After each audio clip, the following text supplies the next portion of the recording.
Hello, today is going to be a good day. Today we're going over chapter 8. I took really good notes. When I was reading the word, I wasn't tired or distracted, and I was locked in, focused, ready to go. Actually felt like the word was really resonating with me. So it's going to be a great day. If you listened to chapter 7, I'm sorry. I know it was terrible. I probably shouldn't even have posted it. I should have redone it. But you know what?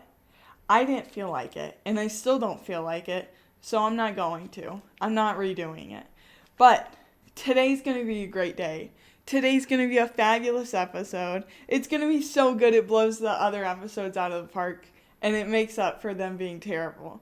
So, today, chapter 8, let's get into it. When he came down from the mountain, great crowds followed him, and behold, a leper came to him and knelt before him, saying, Lord, if you will, you can make me clean. And Jesus stretched out his hand and touched him, saying, I will, be clean. And immediately his leprosy was cleansed. And Jesus said to him, See that you say nothing to anyone, but go, show yourself to the priests, and offer the gift that Moses commanded for a proof to them. When he had entered Capernaum, a centurion came forward to him, appealing to him, Lord, my servant is paralyzed at home, suffering terribly. And he said to him, I will come and heal him. But the centurion replied, Lord, I am not worthy to have you come under my roof, but only say the word, and my servant will be healed. For I too am a man under authority, with soldiers under me. And I say to one, Go, and he goes, and to another, Come, and he comes, and to my servant, Do this, and he does it. When Jesus heard this, he marveled and said to those who followed him, Truly I tell you, with no one in Israel have I found such faith. I tell you, many will come from east and west and recline at table with Abraham, Isaac, and Jacob in the kingdom of heaven, while the sons of the kingdom will be thrown into the outer darkness.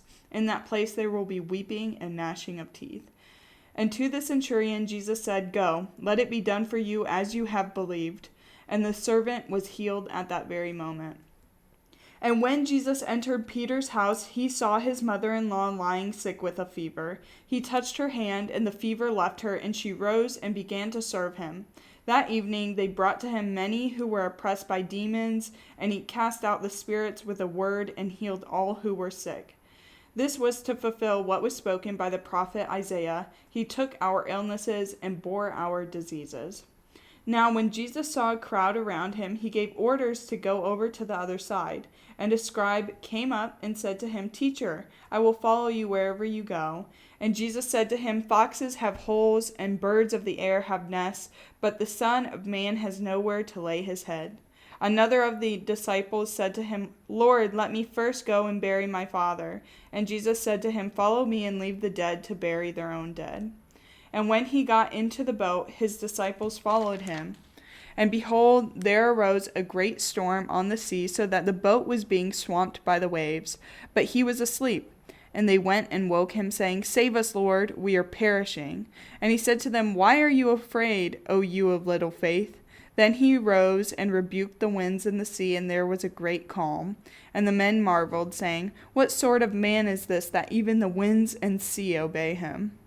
And when he came to the other side, to the country of the Gadarenes, 2 demon-possessed men met him, coming out of the tomb, so fierce that no one could pass that way. And behold, they cried out, What have you to do with us, O Son of God? Have you come here to torment us before the time? Now a herd of pigs was feeding at some distance from them, and the demons begged him, saying, If you cast us out, send us away into the herd of pigs. And he said to them, Go. So they came out and went into the pigs, and behold, the whole herd rushed down the steep bank into the sea and drowned in the waters. The herdsmen fled, and going into the city, they told everything, especially what had happened to the demon-possessed men. And behold, all the city came out to meet Jesus, and when they saw him, they begged him to leave their region. All right, we're going to jump back to verse 1 and dive into it. So this is right after the Sermon of the Mount. It says, when he came down from the mountain, great crowds followed him. Again, right after Sermon on the Mount. He's coming down from the mountain, and so he's in the area around Capernaum. Verse 2, and behold, a leper came to him and knelt before him, saying, Lord, if you will, you can make me clean. A leper is someone with a skin disease. At this time, any sort of skin disease would have been referred to under the blanket term of leprosy. Now, if you had leprosy, you were an outcast until you were clean. And so let me read verse 3. It says, verse 2. And behold, a leper came to him and knelt before him, saying, Lord, if you will, you can make me clean. We're going to flip to Leviticus chapter 13 to learn about the rules around leprosy. All right. Chapter 13, verse 8. And the priest shall look, and if the eruption has spread in the skin, then the priest shall pronounce him unclean. It is a leprous disease. And then we're going to jump to verse 45. It says, the leprous person who has the disease shall wear torn clothes, and let the hair of his head hang loose, and he shall cover his upper lip, and cry out, unclean, unclean. He shall remain unclean as long as he has the disease. He is unclean. He shall live alone. His dwelling shall be outside the camp. So, if you had leprosy, you were an outcast. You weren't even allowed to reside within the living area of the Jewish people. You had to live outside of in this case, during, it's when God is talking to Moses and the Israelites are in the wilderness still. At least I think it is. I don't know. Anyways, at this time, he's talking about a camp. But when we're talking about during Jesus' time, if you were a leper, you were not allowed within like the city area. You were living outside of town. And so, you were living outside of town. No one would come near you. No one is to touch you because you have a skin disease. And you would literally have to announce if people come by, unclean, unclean, so that they would know to stay away from you. So for this leper to literally come up to Jesus, this is like a big deal. This is not like everyone around Jesus would have been disgusted by this man. They would have wanted nothing to do with him. And he comes up, and it says in verse 3, or verse 2, Lord, if you will, you can make me clean. So the leper comes up, and he believes already. He's not asking, Jesus, can you make me clean? No, he's saying, if you will it, you can make me clean. He fully believes that Jesus is capable of healing him, that he already has the power to do it. He just has to follow through. In verse 3 it says, and Jesus stretched out his hand and touched him, saying, I will be clean. And immediately his leprosy was cleansed. During this time, if anyone touched anything that had even been in contact with the leper, or if it was like the leper themselves, so if you touched their body, or if you touched a garment that they had been wearing or something, you would be unclean. You would have to go to the priest, do whatever cleansing rituals, and then you could be clean again. But no one would have touched this person. They would have thought it was absolutely disgusting. But Jesus, knowing that this man probably has been so lonely for so long, living out by himself, no one will go near him. He's definitely not going to be getting any physical affection from anyone. And so Jesus, meeting him where he's at, knowing just exactly what he needs to be treated like a real human being, heals him. And he does it by touching him. This is Jesus. He could have healed him anyway. He could have just said the word and been done. He didn't have to touch him or interact with him at all. But he goes out of his way. And it says Jesus stretched out his hand and touched him, saying, I will be clean. And immediately his leprosy was cleansed. And during this time, if once you touch the leper, you would have been unclean. But this is Jesus who we're talking about. He is literally so powerful that when he touches something, he doesn't become unclean. The item or person he's touching becomes clean. That's how powerful he is. That whatever he touches, it becomes clean. Not the other way around of him becoming unclean. Verse 4. And Jesus said to him, see that you say nothing to anyone, but go and show yourself to the priest and offer the gift that Moses commanded for a proof to them. So, let me check my notes real quick. Okay, yeah.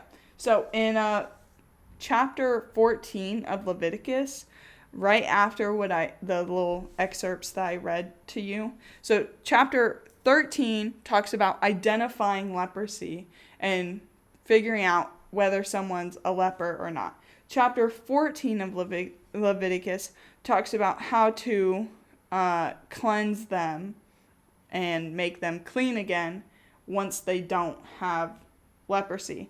So now this guy doesn't have leprosy.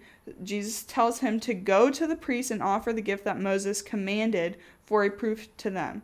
So in chapter 14, Moses is commanded that once someone is no longer has leprosy, that they must offer they have to go to the temple and offer 2 birds, and there's something about cedar wood, scarlet yarn, and hyssop. Those are the things that he needs for his sacrifice to be deemed clean again after having leprosy. That is what Jesus is talking about, the gift that Moses commanded for a proof to them. That is what he's talking about. In Leviticus 14, as I said, it mentions these things, and it tells us that's what he needed. Hyssop is interesting. Hyssop is an herb of the time. It was used for cleansing and purification, which is what we see in this case, the cleansing and purification of someone who used to have leprosy. But hyssop is mentioned in several different places, so I'm going to go to those because I think it's important. So first we're going to jump to Exodus.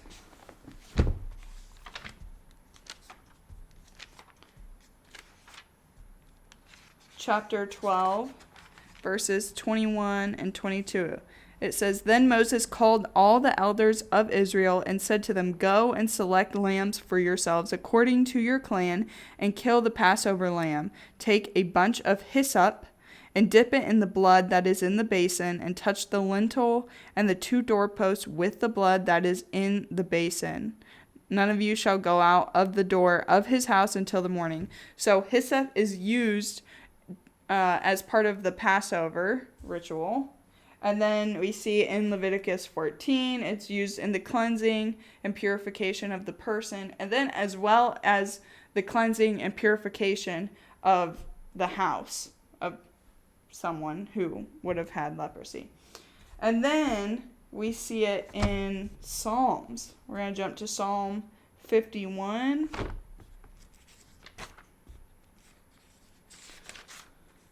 And David said, this is David, who is the author of Psalms.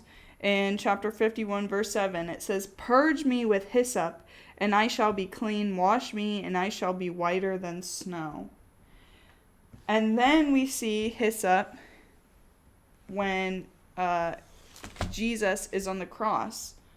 I'm going to flip to John chapter 19.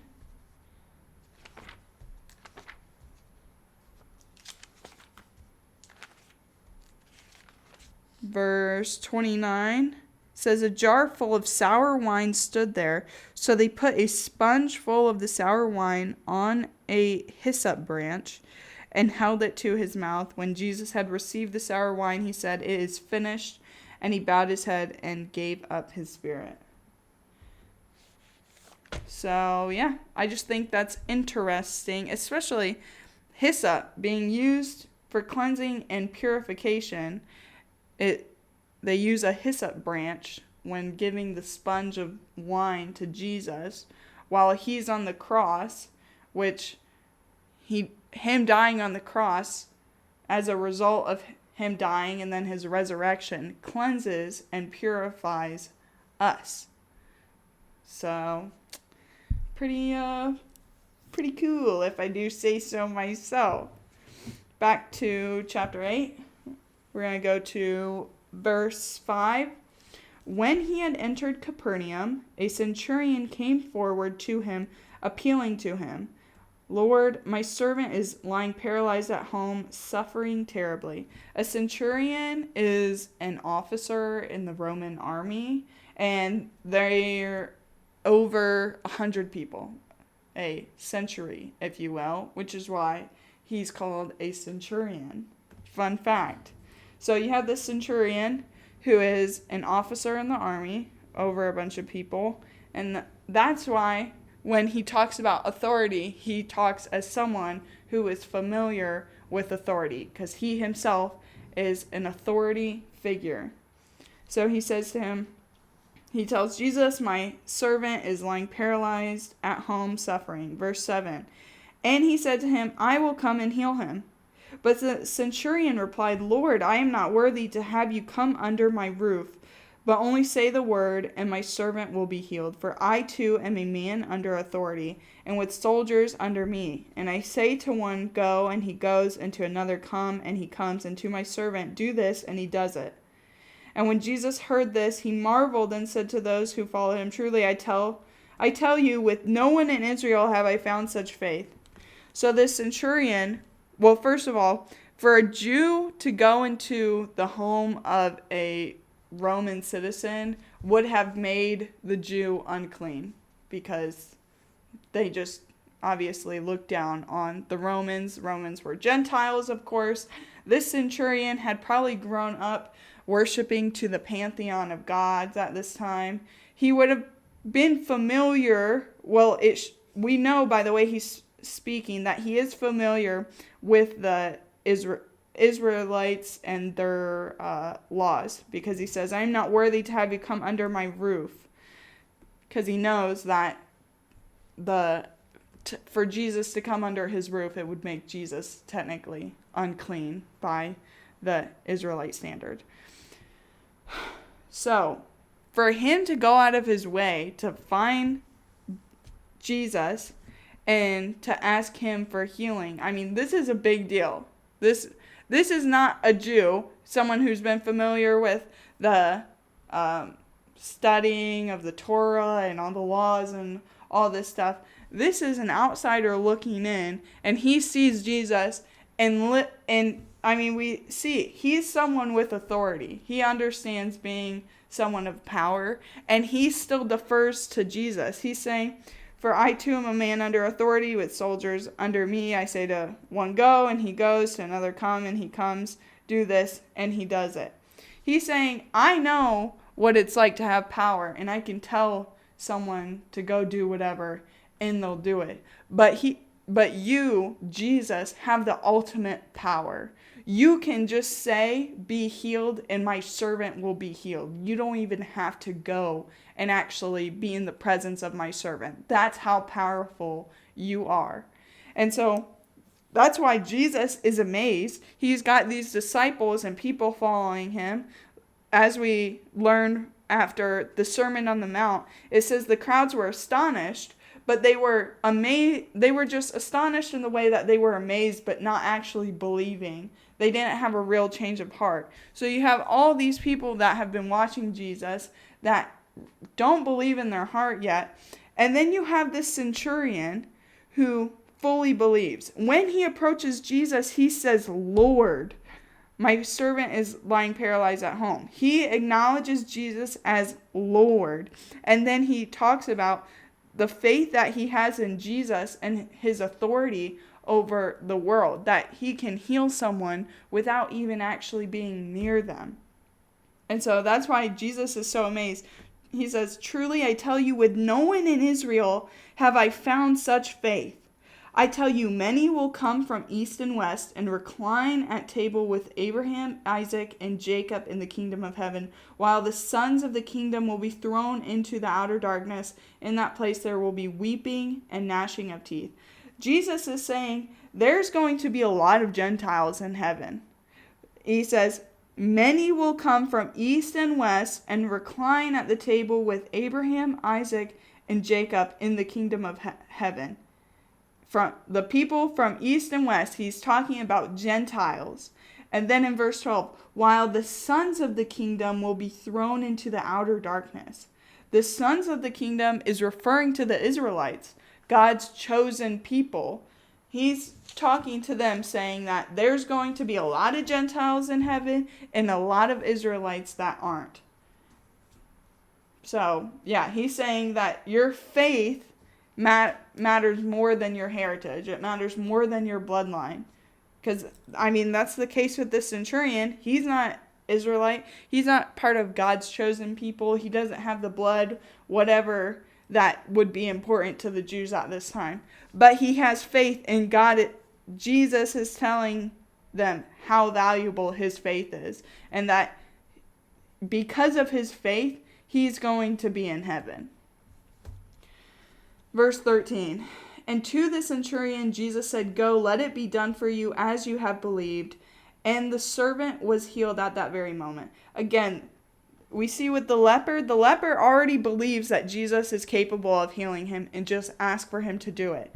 The centurion already believes that Jesus is capable of healing his servant and just ask him to do it. It says, let it be done for you as you have believed. The belief came first before the asking. So this should be important for us as Christians, that we should believe that God is capable of whatever is, and then we'll ask him to do it. Don't ask meekly. Well, actually, I don't use the word meek because meek implies a quiet strength. Don't ask weakly of God. Don't be like, oh, God, could you just do this little thing? No, believe that God is already capable of doing it, whatever it is. And I guarantee you, he already is. God literally raises the dead several times throughout the New Testament. We haven't seen that yet, but we will.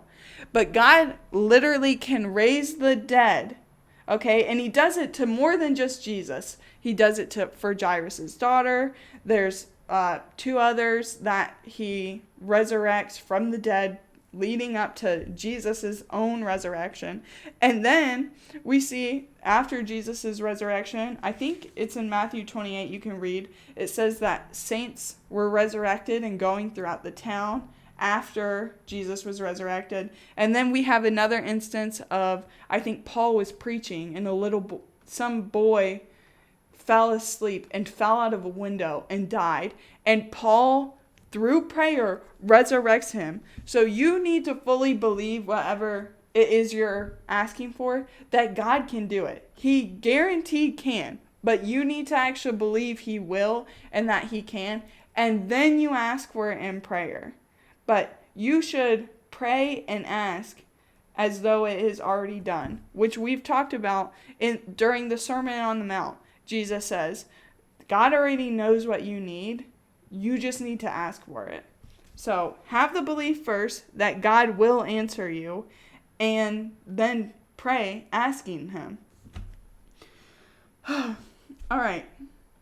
Verse 14. And when Jesus entered Peter's house, he saw his mother-in-law lying sick with a fever. Peter, as we know from this statement, mother-in-law, Peter is married. He is the only disciple that we know of that is married. It's believed that all of the other 11 disciples of Jesus were single, but Peter, man, he had a wife and he knew her biblically, so he was living that good life, And but yeah, so Peter's mother-in-law is sick, lying with a fever. Verse 15. He touched her hand, and the fever left her, and she rose and began to serve him. So again, Jesus heals through touch, just like he did with the leper. Verse 16. That evening they brought to him many who were oppressed by demons, and he cast out the spirits with a word, and healed all who were sick. This was to fulfill what was spoken by the prophet Isaiah. He took our illnesses and bore our diseases.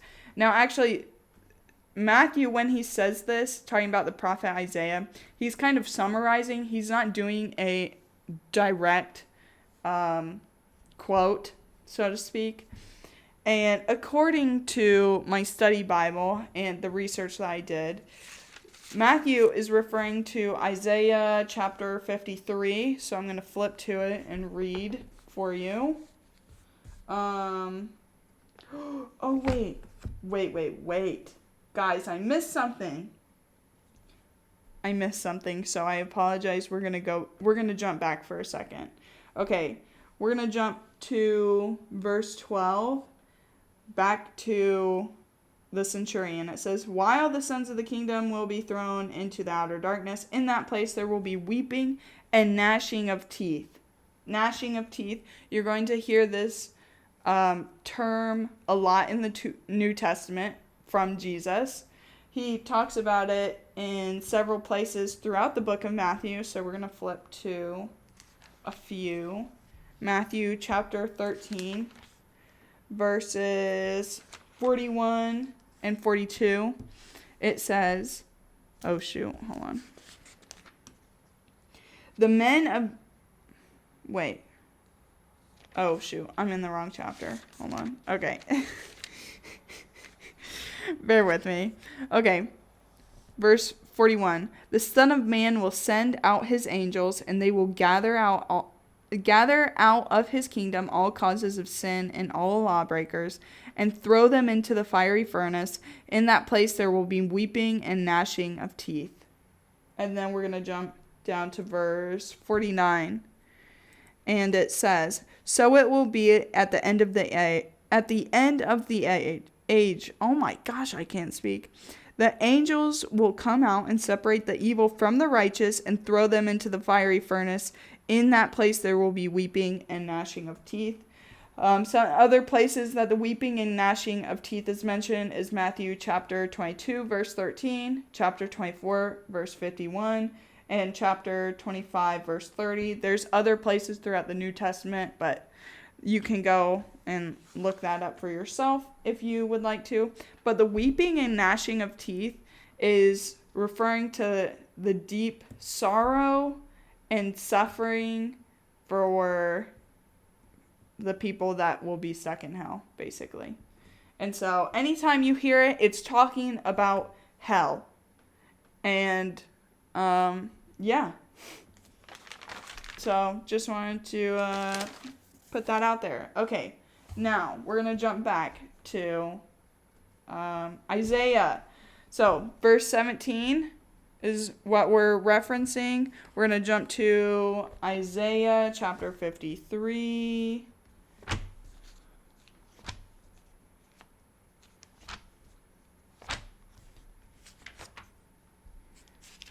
All right, chapter 53, verses 4 and 5. It says, surely he has borne our griefs and carried our sorrows, yet we esteemed him stricken, smitten by God, and afflicted.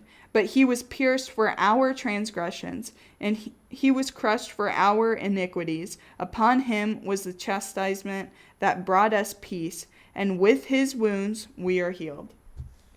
So that is the passage that verse 17 is referring to. This was to fulfill what was spoken by the prophet Isaiah. He took our illnesses and bore our diseases. Now, remember too, that Matthew, the audience, is a Jewish audience that would be very familiar with all of these teachings, which is why Matthew does such a good job of pointing out when God is fulfilling these different prophecies to show that Jesus is the Messiah. He is the one that they've been looking for all this time to fulfill the law. All right. Verse 18. Now when Jesus saw a crowd around him, he gave orders to go over to the other side, and a scribe came up and said to him, Teacher, I will follow you wherever you go. Real quick. Pull out my handy dandy map. So this is Capernaum, and they're going to head, when he says to head over to the other side, they're talking about somewhere along here around the Sea of Galilee. Okay? And for a scribe, I'm going to get my study Bible out, and I'm just going to read you their definition of a scribe because it's nice and to the point. Scribe, an expert in handling written documents. In Israel, scribes' duties included teaching, interpretation, and regulation of the law. Beautiful. Jumping back. And a scribe came up and said to him, "Teacher, I will follow you wherever you go." Notice he calls Jesus teacher, which is technically not wrong, but he doesn't have the full belief that Jesus is the Messiah because he doesn't refer to Jesus as Lord. He says teacher. Verse 20, and Jesus said to him, "Foxes have holes and birds of the air have nests, but the Son of Man has nowhere to lay his head." He's telling this scribe, very straightforward, you can follow me, but just know it's not going to be easy. And so, obviously, well, not obviously, it doesn't tell us what happens, but we can assume that the scribe did not actually follow Jesus. Also, Jesus loves to refer to himself as the Son of Man. This is just a title that describes his position of humility. Just saying that Jesus is fully man. He's fully human. So, verse 21. Another of the disciples said to him, "Lord, let me first go and bury my father." And Jesus said to him, "Follow me and leave the dead to bury their own dead." Honestly, okay, to us this sounds really cold. Jesus saying, "Leave the dead to bury their own dead." But he's talking about the commitment that you need to have following Jesus because that's the greatest priority in life. The dead, he says, leave the dead to bury their own dead. Like literally, they're already dead.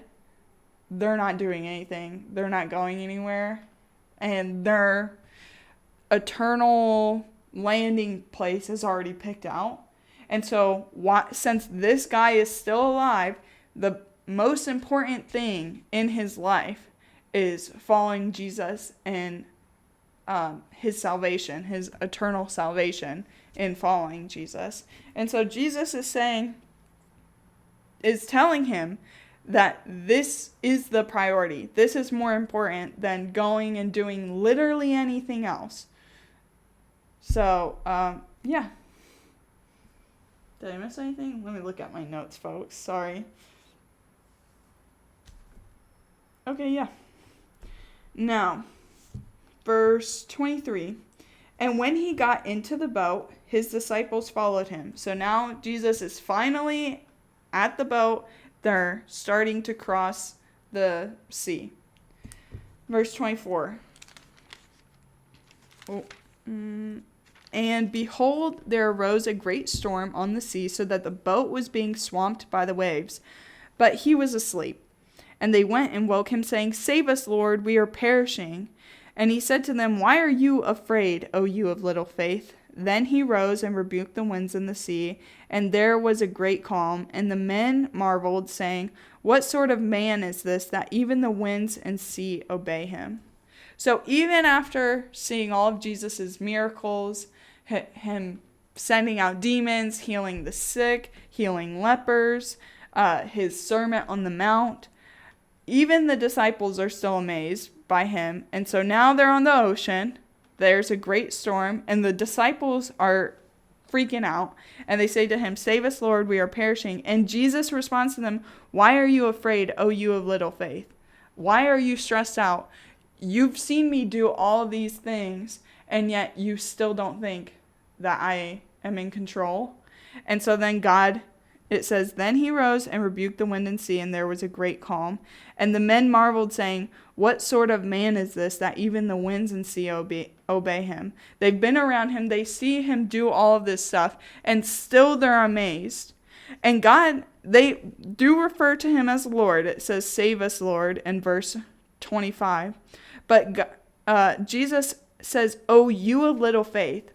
Even little faith is a problem, which sounds stupid, but I think we assume that, you either have people that have no faith or people that do have faith. And he's pointing out they did have faith. They've seen Jesus and they refer to him as Lord. And it says, "Oh, you of little faith." And he says, we assume through his phrasing of the statement that little faith is a problem, that they need to have a big faith in Jesus. And so I just wanted to point that out. Also, in talking about having little faith, hold on, sorry. Let me actually look at my notes so I'm not falling apart here. We're going to jump to the book of James, one of my favorites.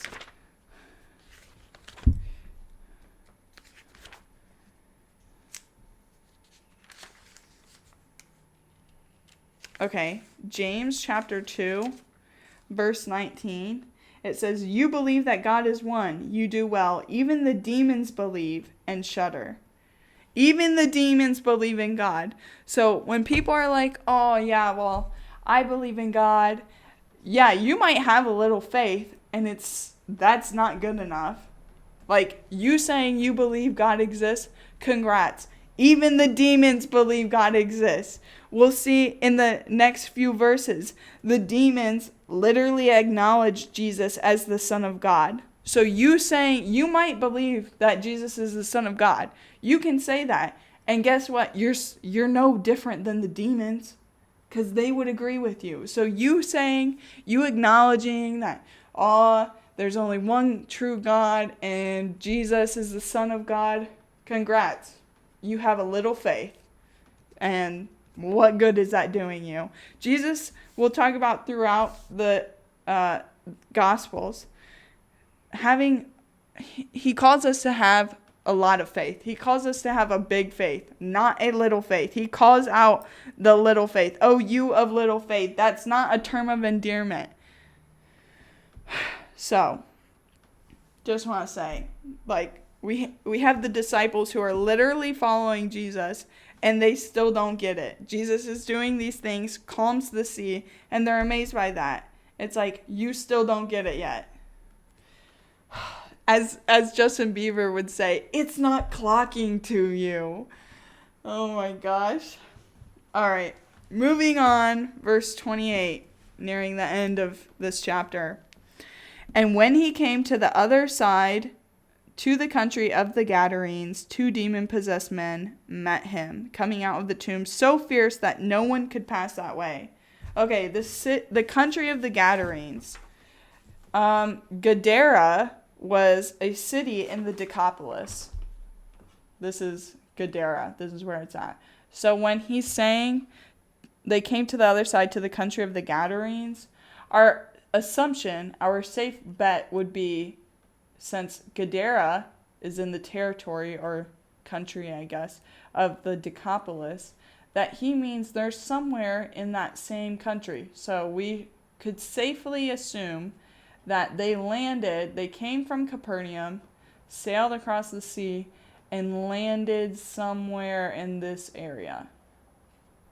Okay? So, they landed, there's 2 demon-possessed men, and they're so crazy, and it says so fierce that no one could pass that way. Verse 29. "And behold, they cried out, 'What have you to do with us, O Son of God?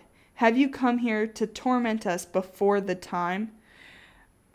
Okay, one, like I said, even the demons refer to Jesus as the Son of God. And then in the second question, it says, "Have you come here to torment us before the time?" Before the time.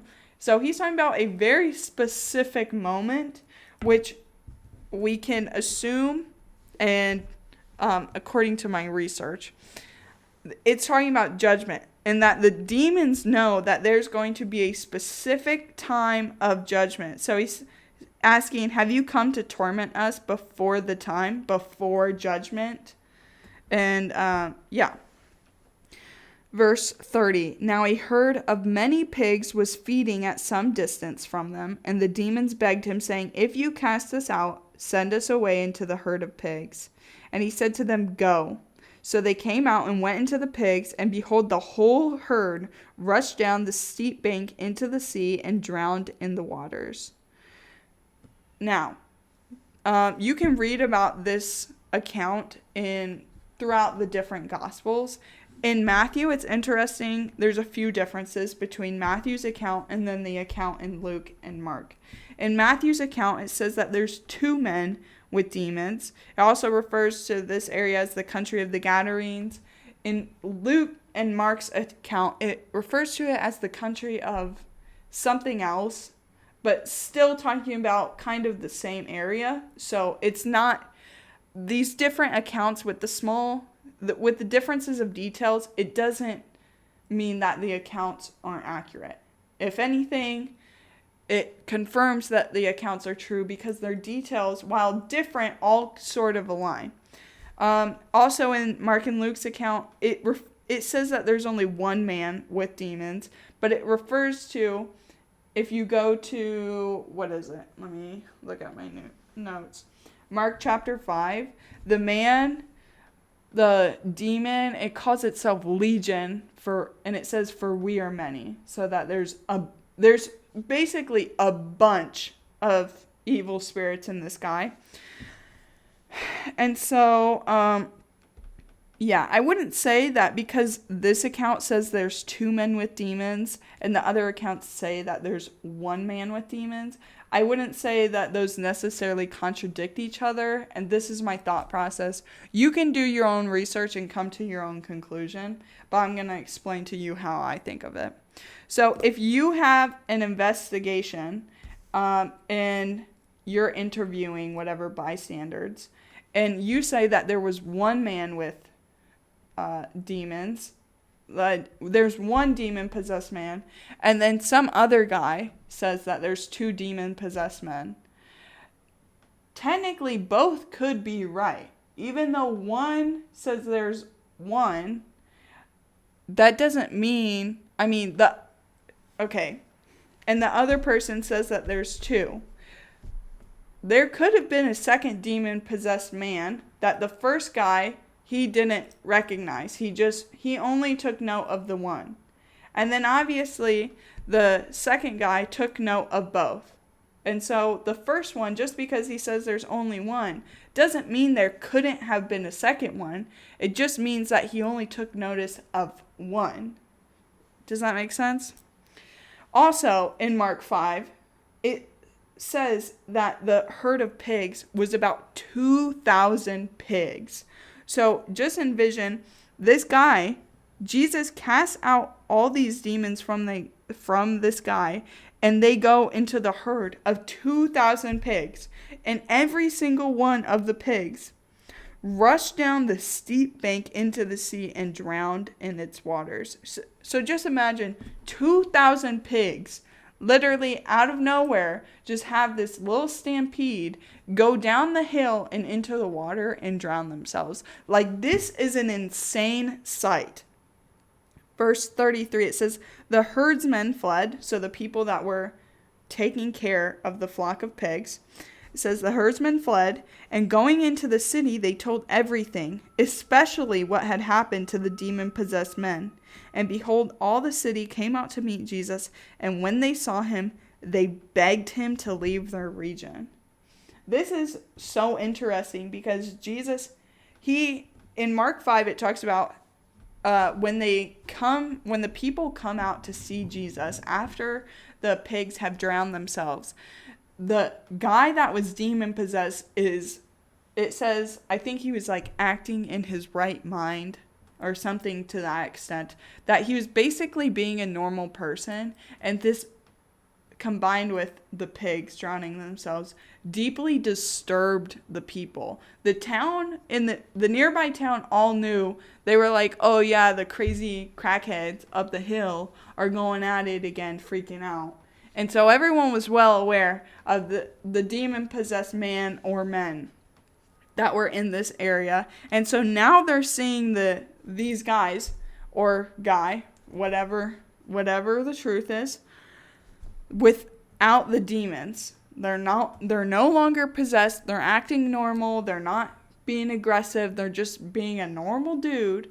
And the town is freaking freaked out by it. And it's so interesting that it says they begged him to leave their region, talking about Jesus, that they begged him to leave. Now, I'm sure the people would have been upset because this is a Gentile area. So those pigs, that herd of 2,000 pigs, I'm sure they were eating them. And that would have been a food source. So having them run into the water and kill themselves. So now you don't have your food source also. And also it was just really weird anyways. It would be a little upsetting. But then seeing the guy who was demon possessed and is demon possessed no longer, he's being normal, and they're like, something ain't right. And it's just so interesting to me that they begged Jesus to leave, that Jesus literally cures and heals a demon possessed man, and the people are distraught by it. They're not excited, they're not stoked, they're not like, oh my gosh, wow, those however many evil spirits that were in him left him and went into the pigs. Like, no. They were upset by that. And so I just think that's really interesting. Anyways, I hope you enjoyed today's message. I honestly feel like today's episode was a banger, that I knocked this one out of the park, especially compared to chapter 7 and me struggling with the workers of lawlessness. So hopefully you got something out of this, that you learned something new, that it helped you. Anything good that you got, I'm telling you, came from the Holy Spirit. It did not come from me. Okay? I'm just a girl. I'm just a girl, and I don't even know anything. So with that, have a mother freaking fabulous day.